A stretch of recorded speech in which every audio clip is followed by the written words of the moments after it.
How's it going? Harrison Butker here, and here's how I game day. I start out every morning with 4 ounces of steak, 3 eggs over easy, and about 8 ounces of white rice. That gets me going and ready to kick butt on game day. How do you get ready for the game? Whether you are coming out to the game or watching from home, here's a good dish to try to get game ready. Today we're making loaded baked potato bites. I love these small potatoes, so good for snacking.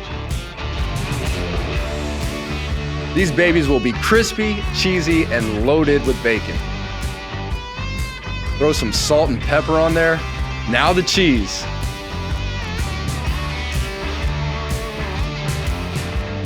Look at that melted cheese. Sour cream, bacon, chives. Yes, yes, triple yes. A new Coca Cola Zero Sugar makes this perfect.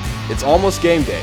Get ready, and don't forget to pick up these ingredients. Some new Coca Cola Zero Sugar and all your game day needs at Hy-Vee.